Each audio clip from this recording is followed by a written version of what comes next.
आजम बमने बेसर सामा मददे क़िबला-ए दी मददे काबे इमाम मददे बगिरदा बेबला उफ्ताद किश्ती मदद कुन या मुईन अद्दीन चिश्ती क़ादरी यमना रहे गौसे आदम ज़नम दमज़ा शेख अहमद रज़ा खां कुतुब आलमी ज़नम।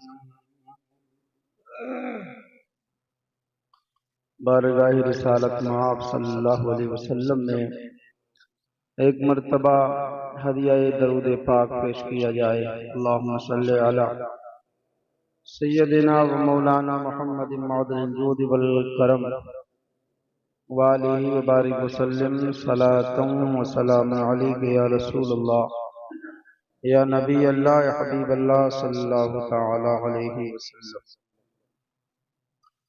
माह रबीउल सानी का महीना है और इस महीने में जो बयानात हुए हैं और हो रहे हैं वो पीर पीरा मीर मीरा कुतुब रब्बानी गौसे समदानी सैयदना शेख मुहिजुद्दीन अब्दुल कादिर जिलानी की हालात जिंदगी, उनकी सीरत पर, उनकी फजीलत व करामत पर तकरीर करने की मैंने सआदत हासिल की है। आज भी इंशाअल्लाह गौसे आज़म रज़ियल्लाहु ताला अन्हु की सीरत का कुछ पहलू आप तक पहुंचाने की कोशिश करूंगा। हज़रात, हुज़ूर गौसुल आज़म दस्तगीर रज़ियल्लाहु ताला अन्हु पैदाइशी वली हैं और तमाम औलियाए किराम के सरदार हैं। आप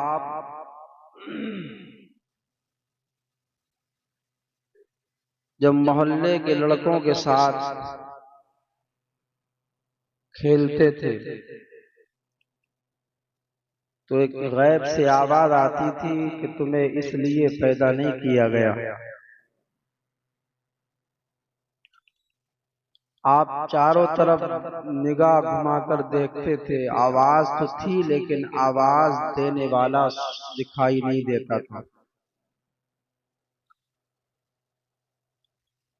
आप उस आवाज को सुनकर अपनी वालिदा की आगोश में जाकर के छुप जाया करते थे। आप सोते तो आवाज आती थी कि तुम्हें इसलिए पैदा नहीं किया गया। आप एक मर्तबा गैर आबाद इलाके में एक गाय की पूंछ पर हाथ रखते हैं खेलने के इरादे से, तो आवाज आई कि अब्दुल कादिर तुम्हें इसलिए तो पैदा नहीं किया गया। आपसे सवाल किया गया कि आप बताएं कि आपको कब पता चला कि आप अल्लाह के वली हैं। तो सैयदना शेख अब्दुल कादिर जिलानी इरशाद फरमाते हैं कि मैं जब मदरसे जाता था, मकतब जाता था, तो एक आवाज देने वाला आवाज देता था, निदा करता था कि लोगों, अल्लाह का वली आ गया है, उसके लिए रास्ता कुशादा कर दो। मदरसे में पहुंचते तो आवाज देने वाला आवाज देकर के कहता था, लोगों, अल्लाह का वली आ गया है, उसके लिए जगह दे दो। आप फरमाते हैं, मुझे उस वक्त पता लगा कि अल्लाह ने मुझे विलायत का मनसब अता फरमाया।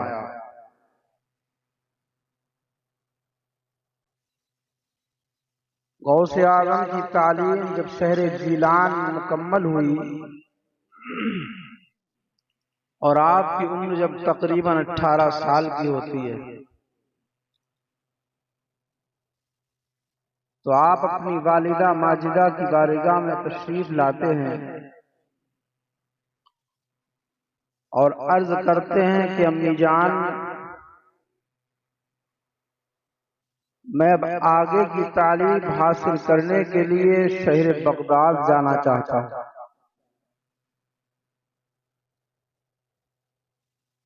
आपके वालिद का विसाल हो चुका था, वालिदा तने तन्हा थी। वालिदा ने जब तहसील इल्म के बारे में सुना तो इरशाद फरमाया, ए बेटा अब्दुल कादिर,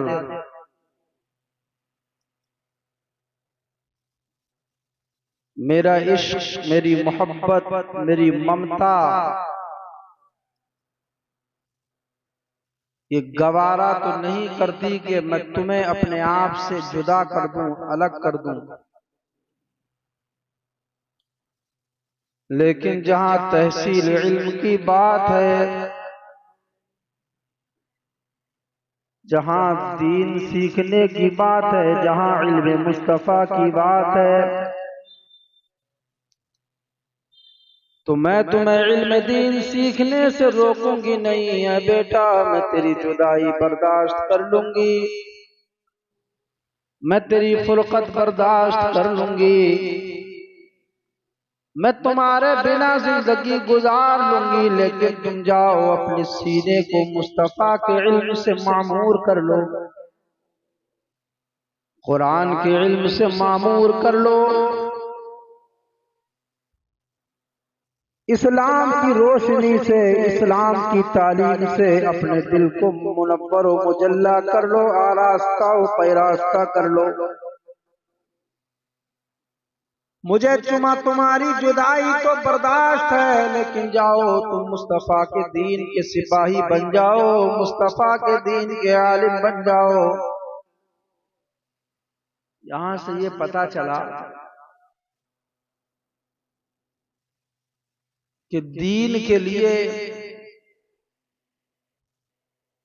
अगर वालिदैन की रजामंदी से, वालिदैन से दूरी इख्तियार करनी पड़े, तो ये सैयदना शेख अब्दुल कादिर जीलानी की सीरत है। और इल्म के बारे में हमारे नबी ने फरमाया था, इल्म हासिल करो अगरचे तुम्हें चीन जाना पड़े। अरबी में चा का लफ्ज तो नहीं है, लेकिन बिस्सीन, सीन यानी चीन जाना पड़े, वहां की दूरी के हिसाब से। तो इल्म हासिल करने के लिए दुनिया के किसी कोने में तुम्हें जाना पड़े, तो मेरे मुस्तफा ने फरमाया कि इल्म हासिल करो, तालीम हासिल करो। आज दुनिया के अंदर कौम मुस्लिम का जायजा लिया जाए तो वो कौम जो दूसरों को तालीम देने के लिए आई थी, आज वो ही जाहिल नजर आ रही है। आज वो कौम जो दूसरों को पढ़ाने के लिए आई थी, आज वही कौम तालीम से दूर होती जा रही है, तालीम को पसे पुष्ट डाल दिया है, इल्म पढ़ना छोड़ दिया। उसके बाद आज शिकायतें करते हैं हमारे घरों के अंदर लड़ाइयां हैं, झगड़े हैं, जिंदगी में अंधेरा हो चुका है। हमारे माशरे के अंदर बहुत सारी बुराइयां जन्म ले चुकी हैं। हमारे माशरे के अंदर सुकून नहीं, हमारी जिंदगी में अंधेरा, हमारे घर में अंधेरा, हमारे माशरे में अंधेरा, हमारे मोहल्ले गलियों में अंधेरा, हमारे करिया हमारी बस्ती में अंधेरा, हमारे शहर में अंधेरा। तो अपनी जिंदगियों में जहालतों के अंधेरों में डूबने वालों, हमारे नबी ने फरमाया था अल इल्मु नूर, इल्म नूर है। अगर अपनी जिंदगी से अंधेरा दूर करना चाहते हो, अगर अपने घरों से अंधेरा दूर करना चाहते हो, अगर अपने माशरे से अंधेरा दूर करना चाहते हो, अगर अपने गली मोहल्लों से अंधेरा दूर करना चाहते हो, अगर अपनी बस्तियों से अंधेरा दूर करना चाहते हो, अगर अपने शहर से अंधेरा दूर करना चाहते हो, अगर अपने जिले से अंधेरा दूर करना चाहते हो, यहाँ तक कि अगर अपने मुल्क से अंधेरा दूर करना चाहते हो और इस दुनिया से अंधेरा दूर करना चाहते हो, तो मेरे मुस्तफा ने फरमाया किसी दूसरे चिराग की जरूरत नहीं है, बल्कि चिराग इस्लाम को जला लिया जाए, इल्म के चिराग को जला लिया जाए। तुम पढ़ना शुरू कर दो, बरबरी परवरदिगार तुम्हें अता करता चला जाए। तरक्की चाहिए तब इल्म हासिल करो, रोशनी चाहिए तब इल्म हासिल करो। अगर चाहते हो जिंदगी खुशहाली से गुजरे तब इल्म हासिल करो। अरे चाहते हो कि ये मुल्क तुम्हारा, माशरा, तुम्हारे घर मोहब्बतों अखुव्वत से मामूर हो जाए तो इल्म हासिल करो। और आज कहते हैं हम मारे जा रहे हैं, सताए जा रहे हैं, परेशान किए जा रहे हैं, दुकानों मकान जलाए जा रहे हैं, हमारे घरों पर बुलडोजर चलाए जा रहे हैं। मुसलमानों, धरना देने से काम नहीं चलेगा, लाख धरने दे लो, आओ इसको भी हदीस पाक से समझते हैं कि ताकत कहां से हासिल करें, इक्तिदार कहां से हासिल करें। जहां मेरे नबी ने फरमाया था अल इल्मु नूर, इल्म एक नूर और रोशनी है, वही मेरे मुस्तफा ने फरमाया था अल इल्मु कुव्वा, यानी इल्म कुव्वत है। ताकत चाहिए, इक्तिदार चाहिए, हुकूमत चाहिए, रियासतें चाहिए। तो याद रख लो, धरना देने की जरूरत नहीं है, बल्कि अपने बच्चों को तालीम सिखाओ, इल्म सिखाओ, खुद भी इल्म पढ़ो और अपने बच्चों को भी इल्म पढ़ाओ। कसम खुदा की, तुम्हारे घरों पर, तुम्हारे घरों को कोई बुलडोजर गिरा ना सकेगा, तुम्हारे दुकानों मकान को कोई आग लगा ना सकेगा, तुम्हें कोई तकलीफ पहुंचा ना सकेगा। इसलिए अगर इक़्तिदार चाहिए तो इल्म हासिल करो, अगर नूर चाहिए तो इल्म हासिल करो, अगर रियासत चाहिए तो इल्म हासिल करो, अगर ताकत चाहिए तो इल्म हासिल करो। अगर चाहते हो तो जिंदगी तुम्हारी संवर जाए और कामयाबी तुम्हारे कदम चूमे, तो अपने बच्चों को इल्म से आरास्ता और पैरास्ता करो, इल्म हासिल करो। बगैर इल्म के कुछ नहीं होगा। आज जो कहते हैं गौसे आदम रज़ी अल्लाह तआला अन्हु ने मुर्दों को जिंदा फरमाया, ठोकरों में जिंदगी अता फरमा दी, या ऐसे ही नहीं है, इल्म हासिल किया है। और यहाँ पर रुक करके मैं ये भी कहना चाहता हूँ, वो लोग जो सूफी की रट लगाए हुए हैं और कहते हैं हम सूफी हैं और मौलवियों की बुराइयां करते हैं, उलमा की बुराइयां करते हैं, उन लोगों से भी मैं कहना चाहता हूँ कि ऐसे लोगों के दामे फरेब में नहीं आना है।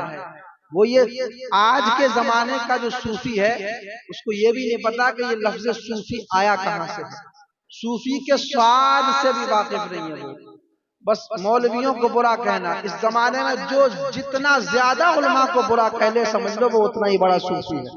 बाल लंबे लंबे 10-10 अंगूठियां पहन ली, हरे पीले नीले कुर्ते पहन लिए, बस नमाज का यह हाल है कि उनकी अपनी नमाज है तक उनको याद नहीं। एक सूफी से मेरी फोन पर बात हुई और वही सब उलमा की बुराइयां कर रहा था। मैं बोल रहा था कि तू सिर्फ नमाज तो छोड़, आऊज़ु बिल्लाह और बिस्मिल्लाह पढ़ करके मुझे सुना दे। उस बंदे की इतनी जुर्रत और जसारत भी नहीं हुई कि उसने आऊज़ बिल्लाह बिस्मिल्लाह पढ़ने की जहमत की हो। ये हाल है सूफियों का। सूफियों को अगर देखना है तो सैयदना गौसे आदम को देखो। कोई भी सूफी जाहिल नहीं होता है। सैयदना सिद्दीक़ अकबर से बड़ा कोई सूफी नहीं, शागिर्द हैं मोहम्मदुर रसूलुल्लाह के। सैयदना उमर फारूक आजम से बड़ा कोई सूफी नहीं है, शागिर्द मोहम्मद रसूलुल्लाह के इल्म हासिल किया है। सैयदना उस्मान गनी और फिर इल्म हजरत अली जो है वो इल्म के शहर के दरवाजे हैं, बगैर इल्म के कोई सूफी नहीं बन सकता। सैयदना इमाम आजम अबू हनीफा से बड़ा कोई सूफी नहीं, जिन्होंने अपना एक मसलक तैयार किया। इमाम हसन हुसैन से बड़ा कोई सूफी नहीं, जिनके घर से इल्म की खैरात बांटी गई। सैयदना गौसे आलम को देखो, आप 18 साल तो अपने इलाके में तालीम हासिल करते रहे और 18 साल की उम्र के बाद गौसे आलम चले हैं इल्म हासिल करने के। वैसे लोगों के दामे फरेब में नहीं आना। जो सही सूफी होगा वो कभी शरीयत की मुखालिफत और किसी आलिम दीन की मुखालिफत नहीं करेगा, और जो सही आलिम होगा वो किसी सही सूफी, जिसको शरीयत ने सूफी कहा है, उस सूफी की मुखालिफत नहीं करेगा।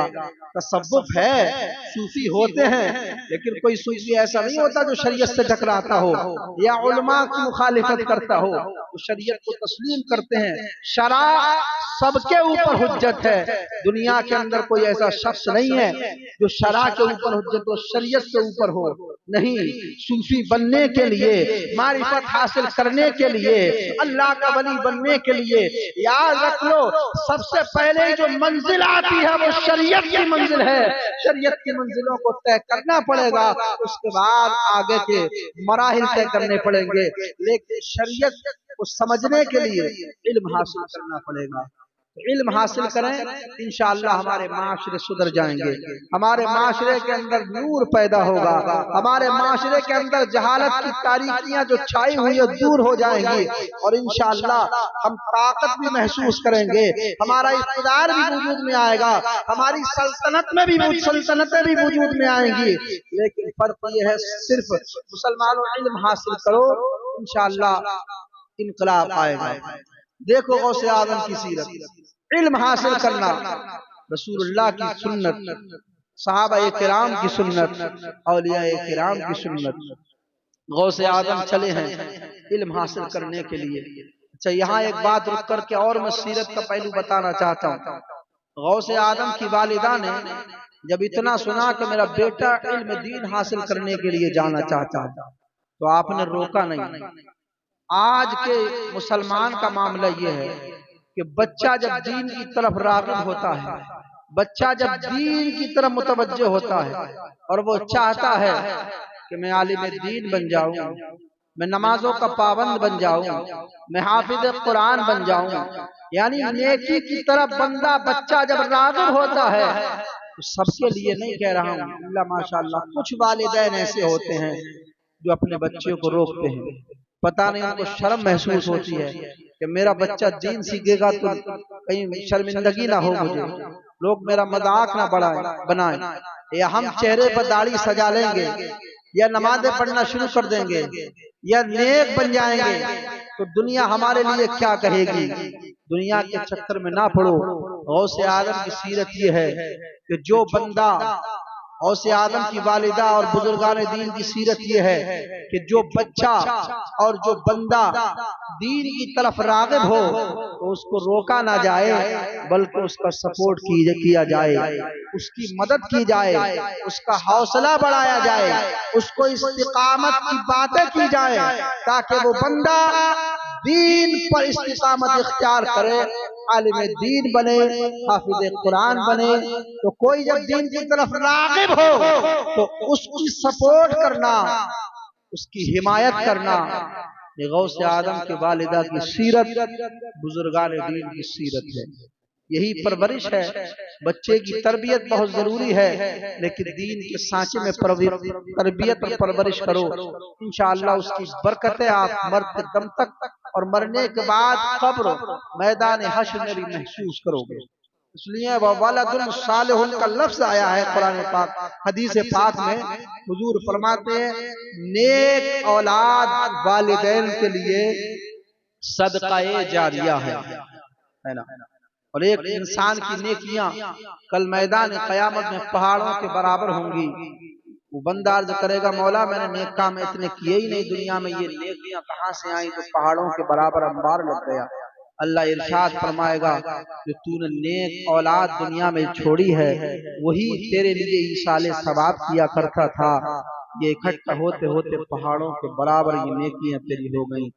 तो औलाद की तरबियत दीन के सांचे में करोगे, कुरान पाक पढ़ाओगे, दीनी तालीम दोगे, तभी वो ईसाले सवाब के लायक बनेगी।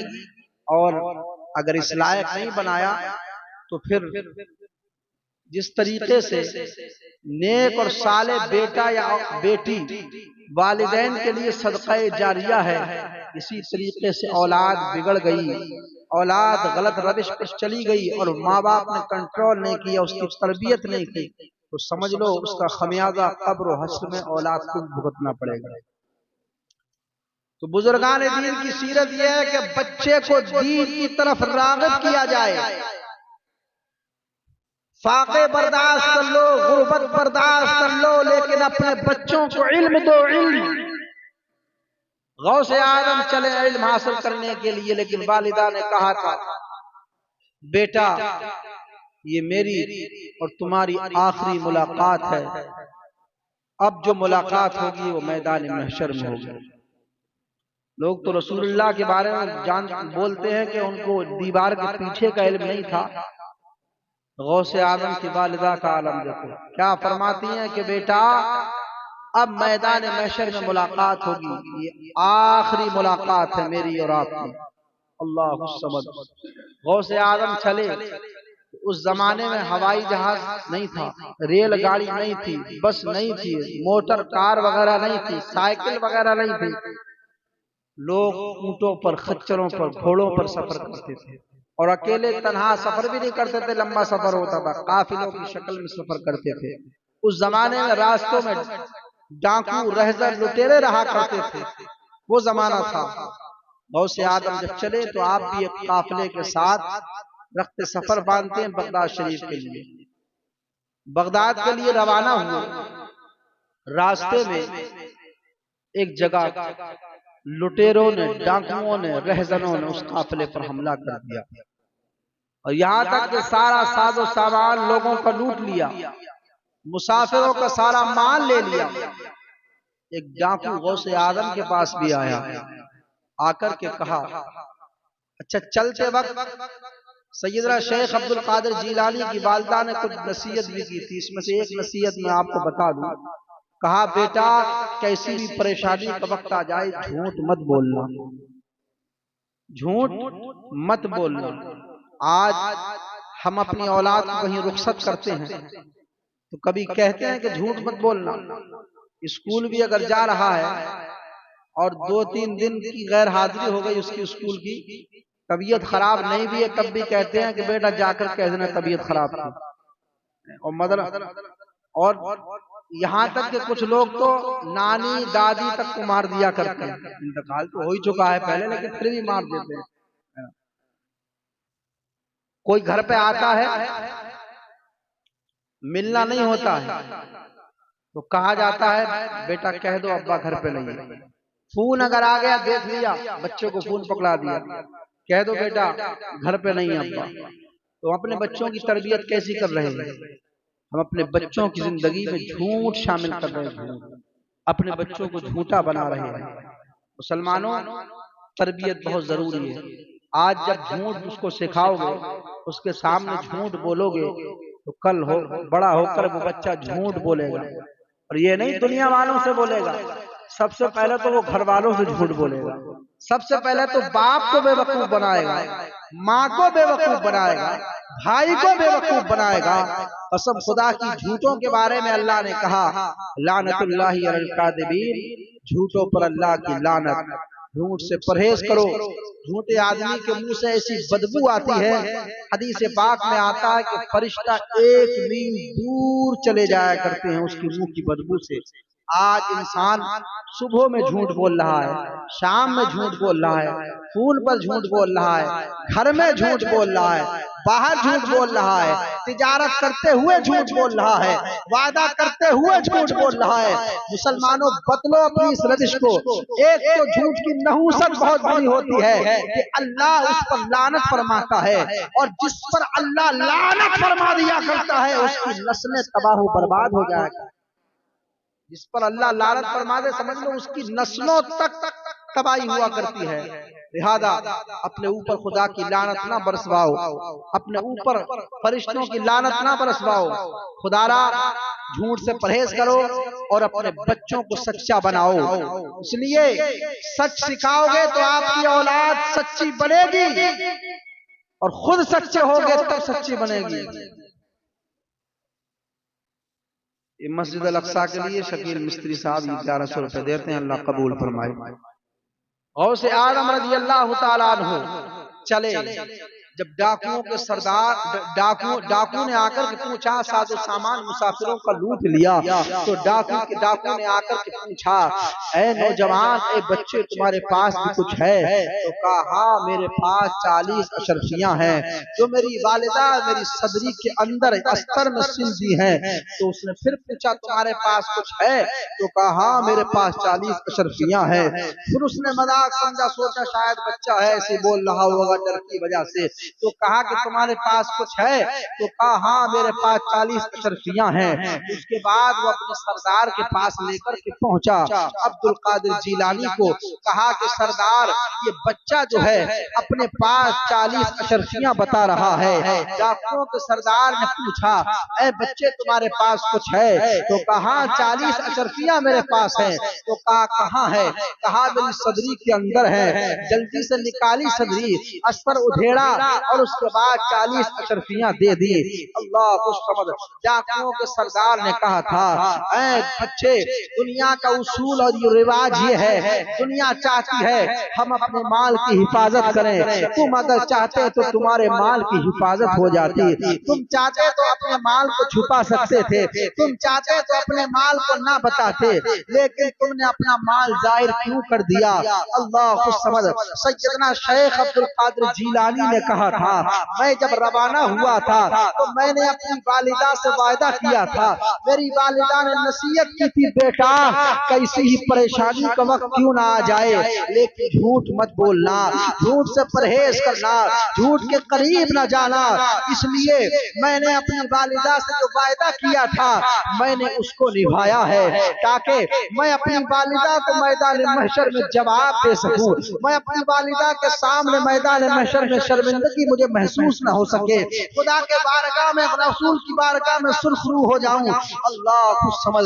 जब डाकुओं के सरदार ने इतना सुना था तो सरदार ने कहा था, ये बच्चा जो अपना, ये बच्चा कितना खुशनसीब है कि अपनी वालिदा के वायदे का इतना पास और लिहाज रखता है कि अपना माल तो देना गवारा कर दिया, लेकिन अपनी वालिदा से किया हुआ वायदा नहीं तोड़ा।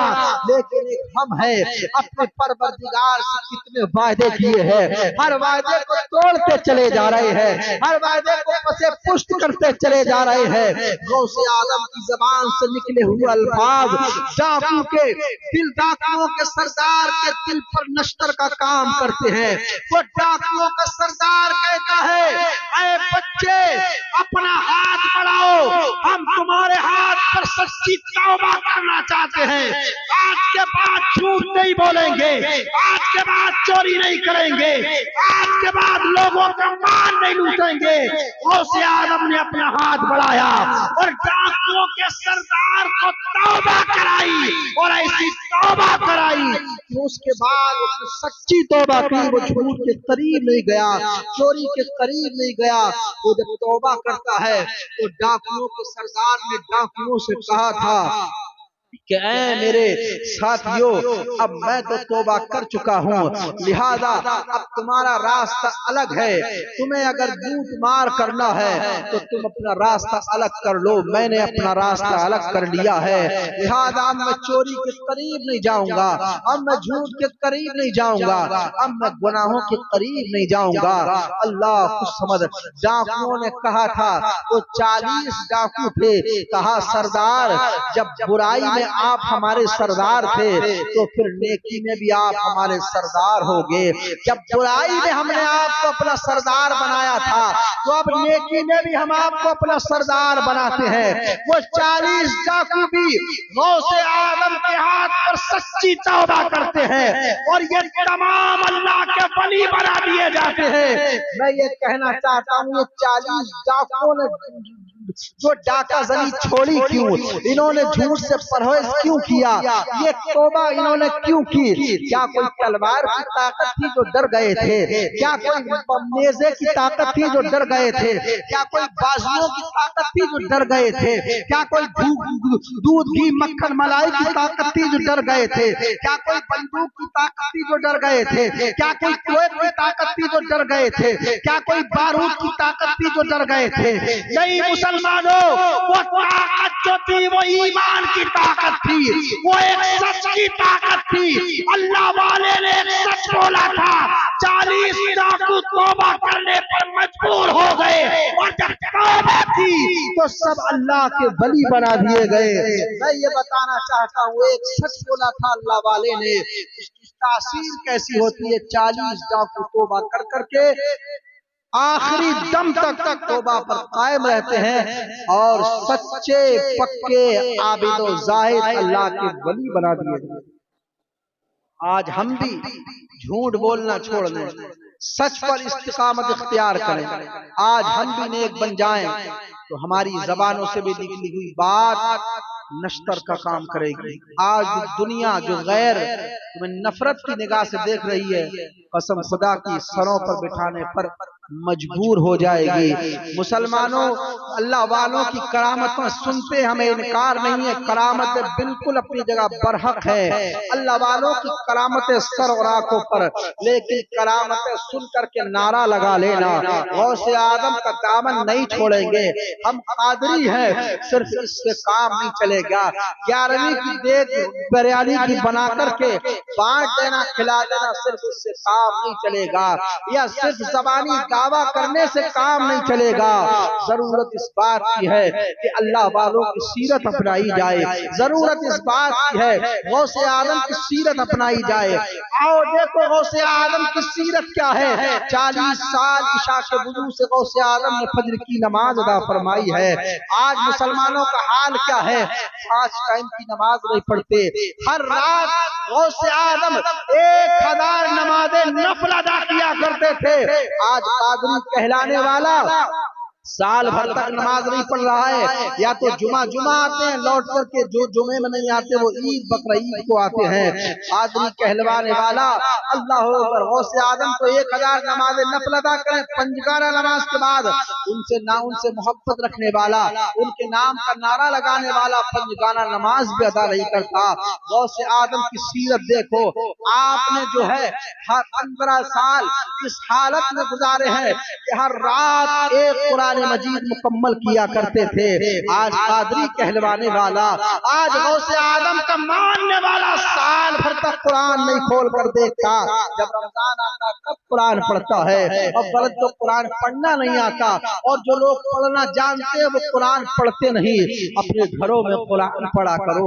हुजूर फरमाते हैं, जिन घरों में कुरान की तिलावत होती है वो घर घर वालों पर कुशादा कर दिया जाता है, शयातीन को दूर कर दिया जाता है, उसके रिस्क में, उसकी उम्र में बरकतें कर दी जाती है।